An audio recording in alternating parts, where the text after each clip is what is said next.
ඒ 9ක් ඒ අරගෙන විශේෂයෙන් ගණන් වලට ඒක ගත්ත අපිට ඇයි එකම දේ නැවත පාරක් උගන්නන්නේ. හරිද? මේ සිලබස් හතර මිනිස්සුන්ට තේරෙන්නේ නැද්ද? එහෙම හිතෙන්න පුළුවන්. හැමෝටම නෙමෙයි හිතනයි ඉන්නවා. හිතුණා දැන් කිව්වට පස්සේ හිතෙන්න පුළුවන්. මොකටද මේ? අපිට එකපාරක් කිව්වම ඇති අපි එකපාරක් කිව්වම තේරුම් ගන්නවා. ටිකක් අඩුවෙන්. හරිද? ඔව් එතකොට ඇයි අපිට ඒ අපහාසයක් දෙය කරන්නේ ඒගොල්ලෝ? හරිද? ඒ නිකන් මොකක් හරි ඒ අපහාසයක් විදිහට අපිට ඒක දාලා තියෙන්නේ. ඔලේ ලියලා අපු අපිට. හරිද? ඒ 9ක් ඒ අරගෙන විශේෂයෙන් ගණන් වලට ඒක ගත්ත අපිට ඇයි එකම දේ නැවත පාරක් උගන්නන්නේ. හරිද? මේ සිලබස් හතර මිනිස්සුන්ට තේරෙන්නේ නැද්ද? එහෙම හිතෙන්න පුළුවන්. හැමෝටම නෙමෙයි හිතනයි ඉන්නවා. හිතුණා දැන් කිව්වට පස්සේ හිතෙන්න පුළුවන්. එහෙම නැතත් මම මේ ප්‍රශ්න දැන් අහුවත් වාගේ. ෆිසික්ස් වල දෛශික තියෙනවා, මැත්ස් වල දෛශික තියෙනවා. ෆිසික්ස් වල බල සමතුලිතතාව තියෙනවා, මැත්ස් වලත් තියෙනවා. ෆිසික්ස් වල ප්‍රක්ෂිප්ත තියෙනවා, මැත්ස් වල ප්‍රක්ෂිප්ත කරනවා. ෆිසික්ස් වල ප්‍රවේග කල්පස්තර කරනවා, මැත්ස් වල ප්‍රවේග. ඇයි මොකටද මේ? අපිට එකපාරක් කිව්වම ඇති අපි එකපාරක් කිව්වම තේරුම් ගන්නවා. ටිකක් අඩුවෙන්. හරිද? ඔව් එතකොට ඇයි අපිට ඒ අපහාසයක් දෙය කරන්නේ ඒගොල්ලෝ. හරිද? ඒ නිකන් මොකක් හරි ඒ අපහාසයක් විදිහට අපිට ඒක දාලා තියෙන්නේ. ඔලේ ලියලා අපු අපිට. හරිද? එහෙම හදවත දැනෙනවනේ. හරිද? ඔයා කාවත්ම ගණන් ගන්න නැති ඔයාට ඇයි එකම දේ එහෙම දෙපාරක් විෂයන් දෙකම ගන්නන්නේ. හරිද? කවම කිසිම දෙයක් ගණන් ගන්න නැහැ. හරිද? ලොවෙත් නැහැ. ඔයා යාළුවයි ගත්තා වෙන ඊට කවුරුත් නැහැ. හරිද? ඒ ඔයාලටමයි නිකන් එකම මාතෘකාව නැවත නැවත උගන්වන්නේ. හරිද? එහෙම හිතුවොත් එහෙම දැන් ලොජිකල් හිතුවොත් ඔයා එක පන්තියකට යනවා. ෆිසික්ස් පන්තියක උගන්වනවා, ෆිසික්ස් ඉස්කෝලේ උගන්වනවා. මැත්ස් පන්තිය උගන්වනවා, මැත්ස් ඉස්කෝලේ උගන්වනවා. හතර පාරක් ඉගෙන ගන්නවනේ. මෙහෙමයි තියෙන්නේ. අන් ඉන්න. ඔව්. දැන් දෛශික කියලා ගත්තාම දෛශික කියන එක ගත්තාම භෞතික විද්‍යාව කියලා ගත්තොත් භෞතික විද්‍යාව කියලා කියනවාට ඒ ලෙවල් වල තියෙන භෞතික විද්‍යාව නෙවෙයි භෞතික විද්‍යාව. තව ඔය ගොඩක් දේවල් තියෙනවා. භෞතික විද්‍යාවේ යම් යම් මාතෘකා කීපයක් ඒ ලෙවල් වලද ගන්නවා. න්‍යෂ්ටික භෞතික විද්‍යාව ඒ ලෙවල් වලද ඉගෙන ගන්න නැහැ නේ. හරි. එතකොට සමහර දේවල් ඉගෙන ගන්න. ඊට පස්සේ ෆස්ට් ඩිග්‍රී එකට ගියාම එතන යම් ප්‍රමාණයක් භෞතික විද්‍යාවේ ඉතිහාස දේවල් ඉගෙන ගන්නවා. ඊට පස්සේ මාස්ටර්ස් කරනවා තව ටිකක් දේවල් ඉගෙන ගන්නවා. PhD එකක් කරනවා තව ටිකක් ඒ පැත්ත ස්පෙෂලායිස් කරලා තව ටිකක් ඉගෙන ගන්නවා. ඊට පස්සේ පෝස්ට් PhD එකක් කරනවා තව ටිකක් ඉගෙන ගන්නවා. එහෙම මේ කතාව ඉගෙන ගන්න මොනසෙට තව කෙලවරක් නැහැ. ගණිතය කියන්නේත් එහෙමයි. O level වල ගණිතයට වඩා යම් ගණිතේ මාතෘකා ටික ඉගෙන ගන්නවා. ඔයා ඊට පස්සේ කැම්පස් එකේ අවුරුදු 4ක් ගෙනවා තව මාතෘකා ටික කාය විෂය හාට ඉගෙන ගන්නවා.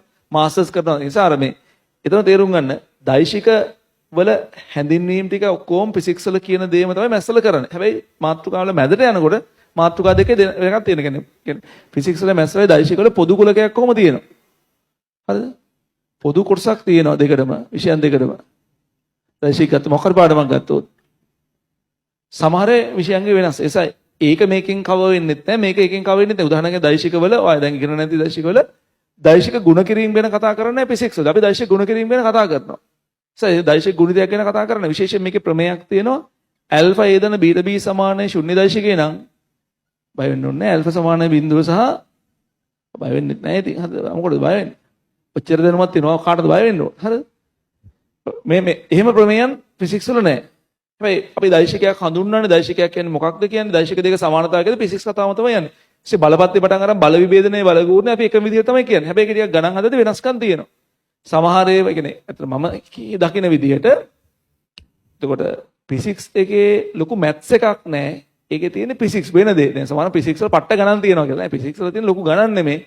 ඒ කියන්නේ වෙන දේ සියුම්ම හිතන්න. ඒ කියන්නේ මොකක්ද වෙන්නේ අංශුවක් විසි කරපුවම මේක කොහොමද යන්නේ කියලා එතන බදින වැදුනහම මොකද වෙන්නේ? එතන බීතිය තද වෙනවද ප්‍රතික්‍රියාවක් ඇති වෙනවද කියලා එකත් එක පොඩි ගන්නද. සර් අපි ඒකට කරන්නේ ඒ වෙන දේ ගැන මතු පිටින් කියලා ගොඩාක් වෙන දේ ගැන කතා කරලා ඉන්නේ. ඒකේ අම්ප්‍රමාණය කියලා ඒක ගණිතයේ පැත්තකට හදයියන කියන අපි ප්‍රක්ෂිප්ත කියලා පාඩමක් ගත්තොත් ප්‍රක්ෂිප්තයේ වස්තුවක් ප්‍රක්ෂේපණ විසි කරනවා. වංශයක් පැත්තට විසි කරනවා.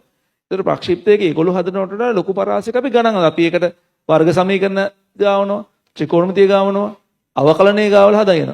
ෆිසික්ස් එකේ ලොකු මැත්ස් එකක් අහන්න බෑනේ. ෆිසික්ස් එකේ බයෝ ළමයිනුත් ඉන්නවනේ. ෆිසික්ස් එකේදී අහන්නේ ගොඩක් වෙලට වෙන දේ. මොකක් හරි අපි හිතමුකෝ රෝදයක් තියෙන වාහනයක මොකක් හරි ගල් කැටයක් වැදුනහම ඒ ගල් කැටේ විසි වෙන විදිය ගැන තමයි කියන්නේ. විසි වෙන විදිය ළමයා හිතන්න ඕනේ. ඒක හිතන්න පාර්ට් එකක් තියෙනවා. මේ ගල් කැටේ විසි වෙද්දි මොකද වෙන්නේ කියන එක.